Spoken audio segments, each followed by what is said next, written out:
ABB, trend અને NTPC. અહીંયા બીટીએસટી એમને કરવું છે, તો બીટીએસટી કરી શકાય કે પછી શોર્ટ ટર્મ માટે કોઈ લેવલ્સ આપવા માંગશો?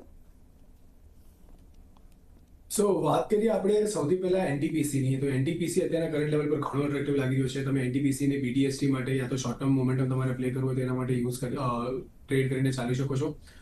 જ્યાં તમારે સ્ટોપ લોસ મેન્ટેન કરવાનો રહેશે 385 નો ક્લોઝિંગ બેઝિસ સ્ટોપ લોસ તમે મેન્ટેન કરો. ઉપરની સાઈડ પર 400 ફર્સ્ટ ટાર્ગેટ 400 ની ઉપર સસ્ટેન કરે છે, તો 410 સુધીના લેવલ્સ તમને શોર્ટ ટર્મ મુવમેન્ટ પ્લે કરવા માટે મળતા જોવા મળી શકે છે.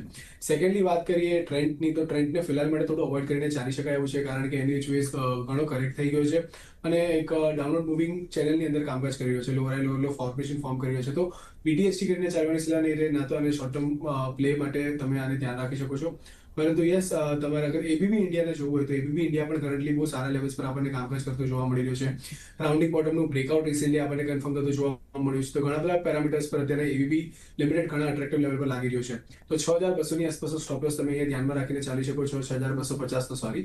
અને ઉપરની સાઈડ પર વાત કરીએ તો કંઈક ને કંઈક તમને 6800 થી લઈને 7000 સુધીના લેવલ્સ એબીબી ઇન્ડિયામાં બનતા જોવા મળી શકે છે. તો એબીબી ઇન્ડિયાને તમે લોંગ કરીને ચાલી શકો છો અને સાથે સાથે તમે એનટીપીસી પર ધ્યાન રાખી શકો છો, પરંતુ તમારે ટ્રેન્ડને અવોઇડ કરીને ચાલવાની સલાહ છે. ઓકે, તો ટ્રેન્ડને અવોઇડ કરીશું. એનટીપીસીમાં તમે મે બી બીટીએસટી કરી શકો છો. 385 રૂપિયાનો સ્ટોપ લોસ, 400 થી 410ના ટાર્ગેટ.